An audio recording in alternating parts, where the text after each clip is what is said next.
day to you, Guyana, and welcome to Facing the Nation. I am Malika Ramsey. Thank you very much for joining us for what, again, promises to be another informative week. Last week, I had what I like to call a mayor invasion because, of course, as you know, Facing the Nation featured the mayor of Linden and the deputy mayor of Linden, and we also spoke with the deputy mayor of Georgetown right here on Facing the Nation. And I thought it fit to, in a sense, continue that trend this week. So this week we're focusing on Bartica. Of course, you would have read in the news recently that Bartica will soon become a town.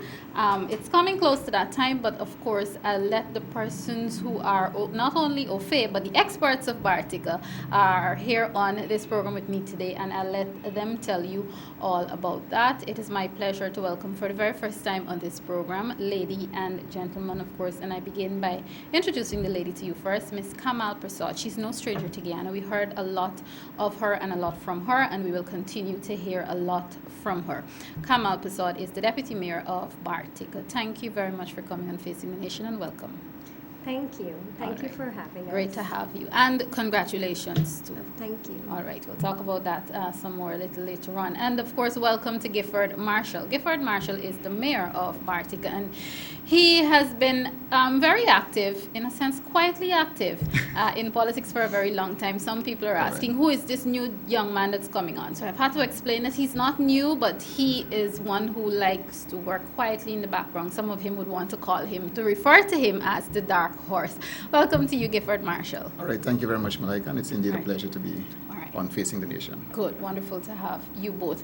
Of course, I continue to promise you and remind you and to keep you in the mood of Jubilee. As you know, we will in May, we're already in the season of it, of celebrating our independence anniversary, our 50th independence anniversary. So I have a Jubilee update for you. It's interesting, I decided to take a break from the officials when it comes to our Jubilee celebration and give you something different this week. So after my conversation with the Deputy Mayor and the Mayor of Bartica, I'll be showing you a recorded interview that I did earlier this week with a person I like to call Guyana's steel pan legend, Mr. Roy Geddes. I spoke with him earlier this week, so I have that recording for you. Depending on how the time goes, I know there are lots of other controversial matters, controversial issues happening right now, especially as it relates to the Minister of State. I know some of you by now, you would have read the papers and saw the news last night that the Minister of State has made some specific statements. Depending on the time, I will try to read at least 2 out of those 3 statements for you so you can get it verbatim, because again, we've had problems this week with certain media outlets misquoting and misrepresenting our officials, and I don't want any of that to happen, so I will read to you exactly some of the words from the Minister of State. But for now, let's get to our conversation about the town of Bartica, almost town, I should say. Once again, congratulations to both of you. I know you're very, very busy now preparing to welcome those who will come from Georgetown to what will soon become the town of Bartica. Let's talk about the atmosphere. What is the mood of the people right now in Bartica? All right, thank you again, Malika. Well, first of all, let me say that Bartica became a town. It was gazetted on the 21st of October, 2015. And what we're going to have now is a ceremonial declaration. And this is key because it's very important. It takes us back to history, where Bartica should have been a town a number of years ago, decades ago, I should say. We in Bartica are very much excited.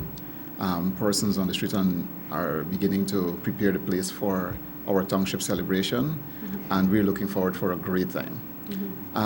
The president last year announced that on the 23rd of April he will be back for this celebration, and unfortunately he has some commitments overseas, and there may be a shift in the date, and we'll just communicate that if that is so.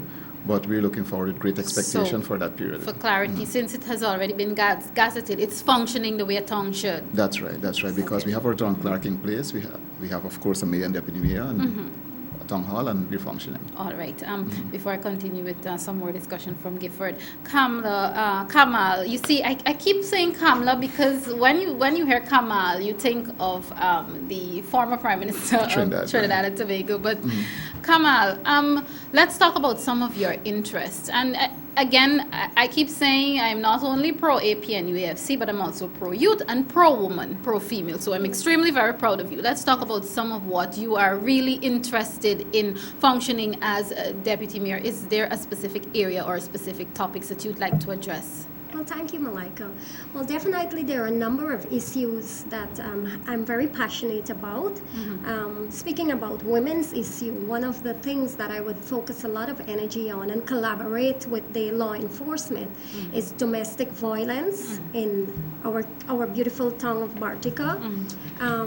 Also, not just the women, but the children.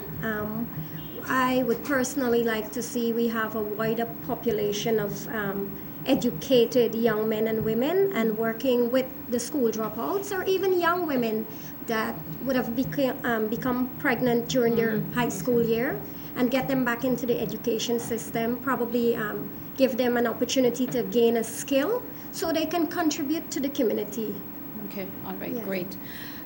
Gifford, it's always interesting. Our president has continued to preach about, and not preach in a negative sense, but preach about, and this is even before he became president, about bridging the gaps between our tongues and our communities. And in doing so, he always speaks about an economic system whereby instead of going abroad for certain things, we can get them right here at home. Let's talk about what Bartica can contribute to Guyana as a whole country, other communities and other towns. All right, thank you again. Bartica, of course, is a gateway to the hinterland, and I think that's our biggest plus. And from Bartica, you can actually get to Linden, you can get to Region 8, you can get to Lethem, of course. And presently, we're working on a system or a program where we'll develop those roads, open up new highways, so that the hinterland can be easily accessed. But getting back to what we can offer specifically, we have I was much younger, in the 80s especially. We had a lot of agricultural programs going on and being enrolled in Bartica. But unfortunately, over time, things just change, and persons go after the goal in particular. But we are presently putting that back into the system, where we're going to have a meaningful agriculture system. We have an agricultural zone, and we believe that we can impact this country. We can produce for our nation, because Bartica is now 14 square miles. That's a lot of land. And presently we're just occupying about 3 square miles. Oh. So Wow. definitely our agriculture sector will definitely have to be improved. Secondly, Malika, in relation to our roads and so on, we need to work on our tourism industry. We're presently forging ahead with what we call religious tourism.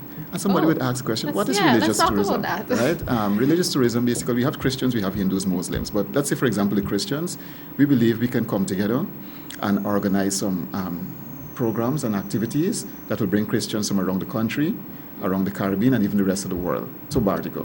And tourism basically is bringing the folks in. And the Hindus can do the same, the Muslims will do the same. Right? So we see that as a new opening for us. And Bartica, we have the landscape, we have our people are very hospitable. Yes, I know And that for a fact. we have what it takes to ensure that we move towards the tourism sector. So we work in feverishly. Do you find that you have enough, because you talked about the amount of land that you have, for example, you can have agricultural products and projects and so on to develop the land and not only feed Bartica, but help to feed some of the rest of our country. There's always an issue about first come, or I should say first here, first serve. For example, do you find that you have enough human resource in Bartica to at least begin the process of development, not only in terms of land, but the process of development, especially economic development? Or do you find that you may have to look outside of Bartica? Yeah, that's a weakness. We will definitely have to look outside of Bartica and bring some resource personnel in.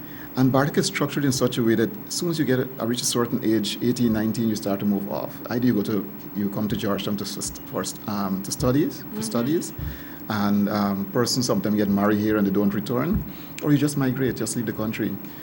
So definitely we'll have to work on our human resource capacity and ensure that we bring the right resource personnel to Bartica to ensure that we move Bartica forward. Okay. All right. With that said too, we will definitely have to look at starting an institute and have training programs to attract our people back to Bartica, and also provide training for our young people so that they can remain and serve us for a period of time. Okay. Because we have a number of talented and gifted individuals, but they're spread across Guyana and further fields in the world.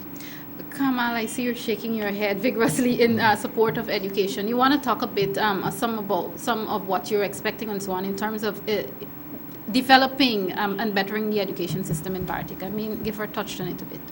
Yes, well, why I was shaking my head is because there is an intention to have a technical institute developed in Bartica. Just earlier this month, through the Ministry of Social Cohesion, they have a training program, and I was privileged to be at that program where 70 young persons of Bartica, mainly women, graduated with a skill in different fields: mechanical, cooking, medical. So with that, we would enhance those programs and work along with the different bodies. So we can train our very own in Bartica to become more specialized in some area of the other. With this, they can be able to have proper employment. They don't have to run off to the interior or sit by idly. You know, so that will transform what is happening presently with our young people in Bartica. And even as our government, present government, has been emphasizing, you know, education as the key to bridge the gap between from the poor to the rich, right? So education, of course, is very, very important to us, and we would work with all the necessary organizations, and collaborate with them to ensure that the young people, the students of Bartica, they can obtain a higher level of education, that they don't have to migrate regionally to further their education. They can remain in Region 7, they can remain in the town of Bartica and get all their necessary qualifications. Okay, all right. And if I may, Malika, Sure. I love the point that she made, that Kamal made, or Deputy Mayor. That's a sore point for us, our youths. Persons between the age of 18 and 30, for example, right? I mean, what do you do after you finish school? What is there to be, you know, and persons just, like Kamal is saying, just go into the interior. And persons just, and most of our young men, they lime on the streets because the goal in the street a little on the lower side now.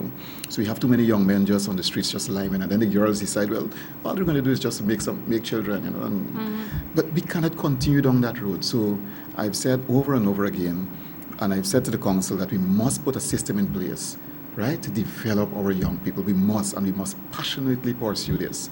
Because if we don't, we will not secure our future. True. And we have some programs that we will discuss with central government. And we're quite sure, because we have a supportive government, we're quite sure that they will buy into these projects with some adjustments maybe, and ensure that our young people going forward will be meaningfully engaged. We're looking at a special housing program, for example, for our youths. Like our Deputy Mayor said, we're looking at an educational package for them also.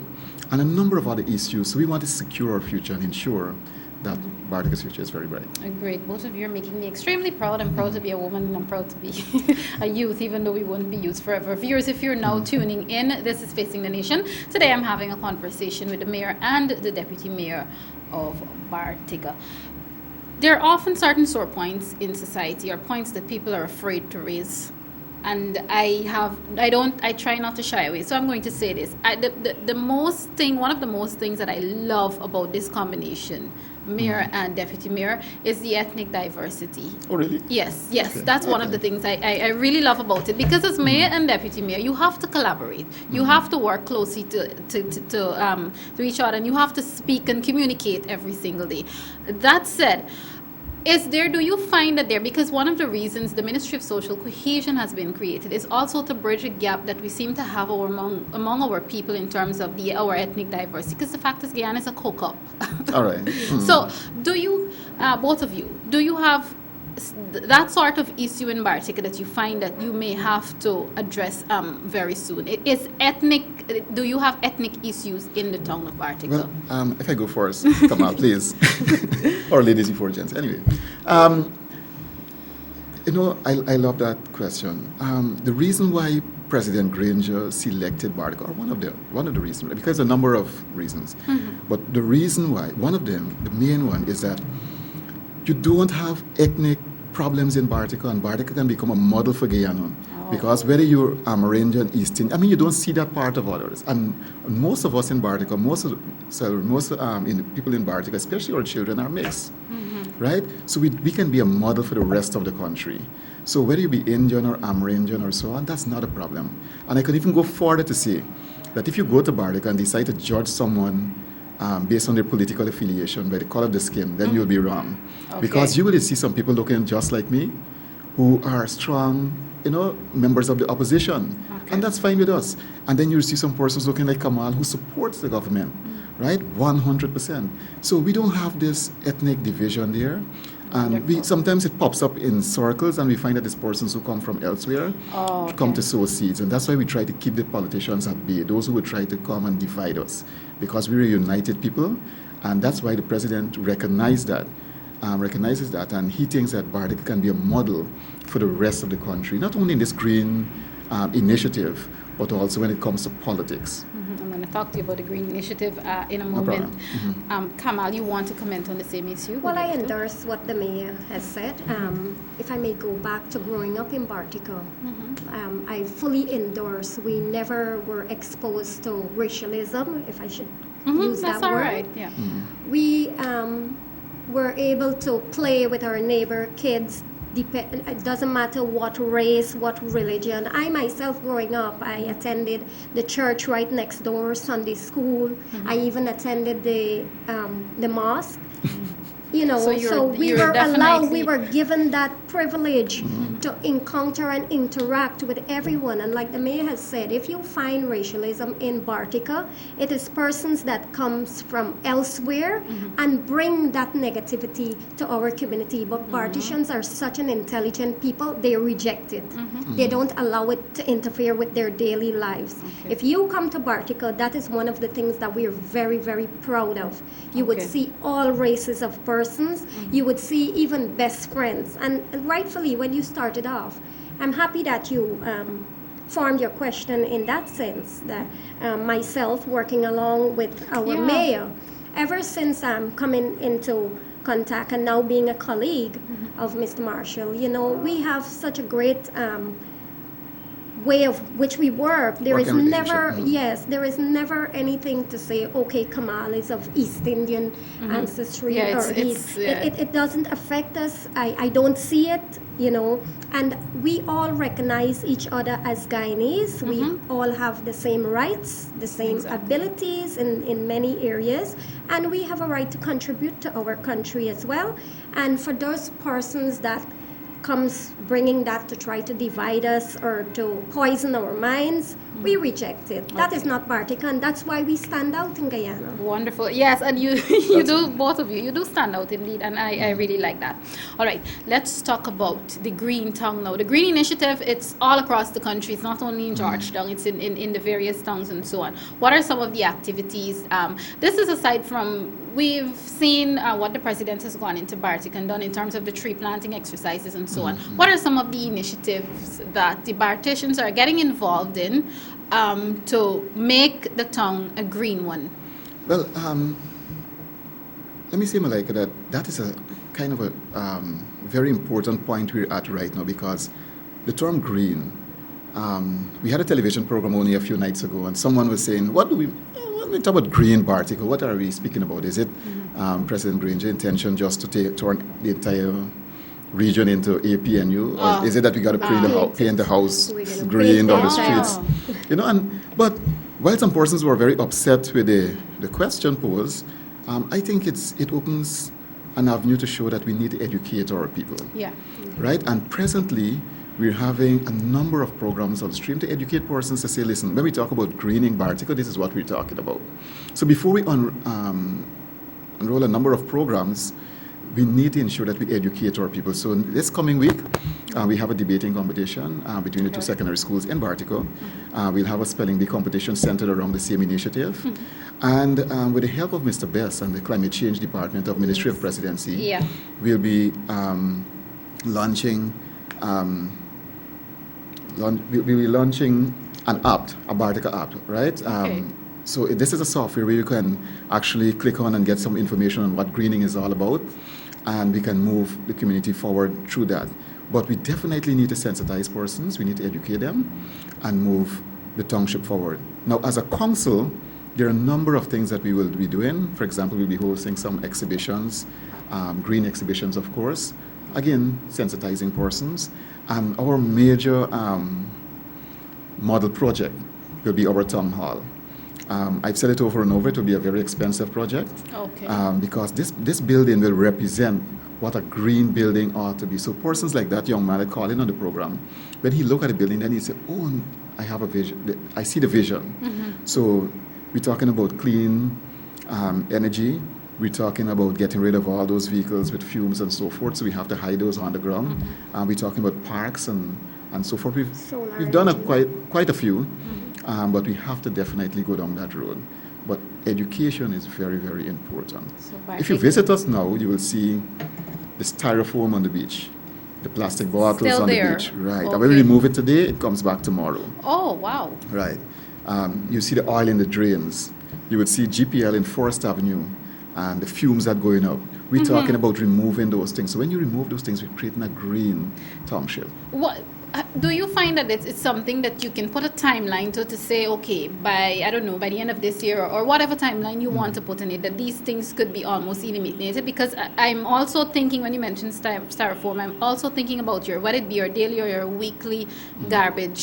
garbage collection system. How are you linking that with the intention of making it a green town? Well, the Ministry of Communities so far supported our initiatives, uh-huh. and they sent a truck in just a few months ago. We got an excavator. We have garbage bags too. I think this might be the only region or township that we have garbage bags available to the residents. Oh. Right? So we have a number of bins. Only yesterday, I was at Ministry of Natural Resources, and they too, they're very much interested in all of the towns, which include Bartica, and they will be putting some resources along that same line, sanitation. So they too will be providing some bins. They too, in the future, maybe next year, will be investing in some parks. And of course, we must get that beach clean up. Mm-hmm. We must get it. But the private sector, we have to communicate with them because they have a very important part to play. Yes, they have the money that we don't have. Yeah, so we have to communicate with them and work with them to ensure that when they dispose of their garbage and when they bring products into, for example, like Bangzai, we will partner with Bangzai to move, especially with that Stelling situation there mm-hmm. and other sites. We will partner with them to ensure that they, assist us a lot with those plastic bottles and styrofoams and so forth. I'm seeing, as you're talking, I'm getting an image, and I'm seeing Bartica as the place to go on vacation, especially for those of us. Give us 1 year.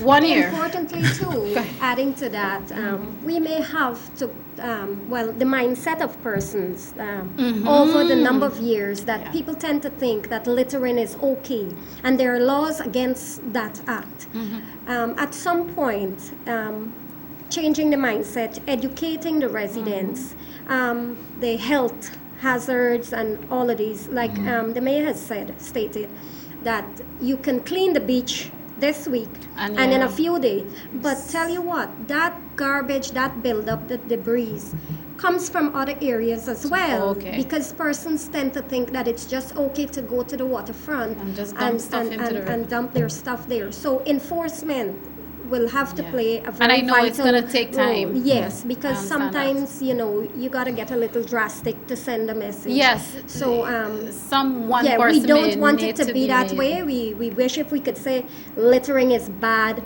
and for the community, it's bad for your health, it's bad for everything. Let's stop it. Let's do the right thing. Mm-hmm. Put your garbage, dispose of it in a very healthy and proper manner. But sometimes persons don't get the importance. I know. You have to go the extra mile. It's unfortunate indeed. Yes. Soon I have to begin to wrap up my conversation because I know both of you are very, very busy. Let's talk about crime. Is crime a big issue or a major issue for your town at this point? Definitely not. Probably because of where we are. Mm-hmm. Crime is on the all-time low. Congratulations. Yeah, thanks. Well, the police, the commander is there now, the commander. And you see, we need to understand that government, sometimes we see all the negatives. But President Granger again made a very strategic move, and I know some of the other regions may get a little jealous here, but the commander for that division now resides in Bartica, and the office is there. And I think they need some more space, and that will come over time. But that now creates a new atmosphere in Bartica. persons feel much more safe in there. I mean, the crime rate is at an all-time low. And the funny part of our situation there is that if you lose, for example, we have a guy, he only steals mangoes. So those persons who depend on farming, if they start losing a set of mangoes, they tell the police know who to go and look for. And they have the next guy, he only steals animals. So if as soon as the person starts to lose a sheep and goat, it's a nice country style continuing into the township. But where major crimes are concerned, it's on an all-time low, and we want to continue to keep it that way and work with all stakeholders. Right, we know the command of the division is doing an excellent job. The police officers there too are really pushing it to the limit. We know the defense force is not too far away, but we have to maintain the peace in Bartica, especially if you're going to become a model town. And thanks again to the government for all the initiatives. Some we can't see on the television, I understand but for that, all the initiatives that they're putting into and resources they're putting into Bartica to ensure it's safe and secure. All right. Before I ask both of you about what would you like your legacies to be, Kamal, one of the things that we like to talk about, especially here in Georgetown, I'm not too sure about all the other regions, we like to talk about the protection of our children and the fact that we need to get back to the days where it took a village or a town or a community to raise a child. Do you find that, since from listening to both of you and from visiting Bartica so many times, do you find that it's a community where the residents of Bartica, they're already there where they look out for each other's children and look out for each other? Do you find that you're in that state already?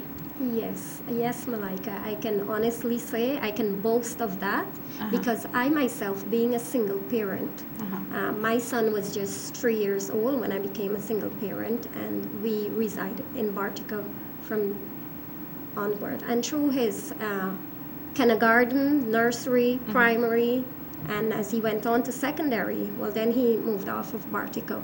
But I can honestly say that Barticians, residents of Bartica, has helped me tremendously to mold my child, to educate him, to teach him about different aspects of life, education, religion, and all of that. So, and many other families enjoy this relationship with their neighbors. It is something that you see. You can always depend on your neighbor to say when your child is doing something wrong or they see them out in the street and so on. But yes, of course, we have changed a little bit over time because of Western culture or so forth. And we can get back to that. It just takes a little bit more of emphasis, education, and we can get persons to see how important it is together to collaborate to mold our younger generation. All right, great. All right, now on to the legacies before I finally let both of you go. Let me begin with Kamal. What would you like your legacy to be as first deputy mayor? And it's a lot of first because you fall into the category of everything in terms of the youth aspect and in terms of the female aspect. First, what would you like your legacy to be? Well, if I get to of course I'm playing that role in molding my own legacy. And I've said it before publicly. I've evolved from lots of adversities as a young woman and becoming a businesswoman and building a career on my own, so to speak. But I would like my legacy in my birthplace of Bartica to be that I transformed the physical aspect of Bartica from being an unkept or neglected community to a beautiful, beautiful town where persons can, from the time they enter Bartica, they don't even remember what it was before. And when I got involved in the campaign just a year ago, this is what I fought for, because Bartica was such a neglected community, and we deserve so much better. And just in such a short period of time, so much emphasis and so much better is being done. So when I move on to the far beyond, my legacy in this aspect of life would be that I transform the landscape of Bartica and improve lives for every resident and even for Guyana at whole. I seldom like to talk about the far beyond, so let me just remind you that your legacy could be here even long before you move on to the far beyond. Gifford, what would you like to leave with the people when you eventually, I mean, this is really early in the game, for want of a better word, but what would you like to leave with Barticians in Guyana as a whole? Well, quickly, Malika, it's very interesting. I was asked a question even by my wife a few days ago. Oh, really? And the truth is, like, I can't answer the question, but listen to this. I mean, I'm so grateful for President Granger and his team for the confidence that they place in Kamal and I. When they asked us for us to head the IMC, I mean, I was shocked, right? Anyway, we took the responsibility with good faith and we did our best. And then the voters in Bartica turned out in good numbers and voted, for us. And the elections was, that's a council election, went in our favor. There were no other nominations. So I think it's all part of purpose and the plan of God. But it places us in a very interesting position. So going forward, it seems like I've started my political career, public life. And I want to say, yes, Bartica will, because I love Bartica, and Bartica will be transformed, if I'm there or not. The infrastructure will be put in place if I'm there or not. So I think what is very important for me at this time, and it's more personal and funny, is that at the end of 3 years, for example, I went in as a married man, a wife and 2 beautiful girls. And I need to ensure that at the end of those 3 years, I come out back as a married man, married to the same woman, mind you, and the children with the same woman, same wife, and also be a politician with a difference. Yeah. Right, one who is influential, and you cannot stop stones from being thrown at you, because even now, I mean, persons call me every day and start telling me a set of nonsense, but you can't really. But these things must not be true. People must say things, but it must not be true. So my integrity should be at an all-time high. My honesty should be at an all-time high. And I need to set, probably the legacy will be honesty and integrity, a politician with a difference. So, and two, because we're young, I know that younger people in the community will know that, you know what, we can achieve that office. And of course, I'm 35, Kamal is about the same age, right? So somebody at 30 can say, you know what, I can be the next mayor, or even 25. So we have a lot of work to do, and for me, my legacy is more personal, and I hope at the end of 3 years, it remains that way. Well said. Thank you so very much to both of you. He's going to leave that with me. From every conversation, live television conversation that I have, there's something that I can take away, and I think I will take away, not to reduce anything that Kamal has said. Thank you both for being on Facing the Nation. I'm extremely very proud of you, both as a member of APNU AFC government, as a woman, as a young female, and of course as a youth in general. So once again, thank you to both. May I say something before we leave quickly? Yes, you may. Yes, Guyana, again, good day, or good afternoon, sorry. Bartica is a place to be. Now, like we said, we may have some changes with our date with the township. It either be the 23rd or the 7th, but please visit us, and I know that you will love Bartica. And I can assure you this, in 3 years' time, in 4 years, Bartica will be the place to be. Persons will be traveling from the Caribbean directly to Bartica because we will be having a municipal airport. Our education system will be one to be modeled, and our families also in Bartica will be one to be modeled. So we're setting the pace. I know, Georgetown, you're trying. I know, Lyndon, you're doing your best, but we're ahead of you, and we'll keep it that way. Thank you. All right, well, you will find out. You know, we are going to test your theory in a year or two. If I decided I'm going to pack everything and just leave Georgetown behind for good and then move to Bartica. Yeah. Once again, thank you both. Viewers, of course, this is Facing the Nation. If you're now joining us, it's unfortunate that you missed a very great discussion from 2 influential young persons, and of course the deputy mayor and the mayor of Bartica. I was having a very good conversation with them. What we'll do now is bring to you the Jubilee update, and as I did promise you earlier, the Jubilee update this week focuses on my conversation earlier in the week with Mr. Roy Geddes. He is Guyana's steel pan legend. After that, I will come back and have some housekeeping matters with you. Stay tuned. This is Facing the Nation.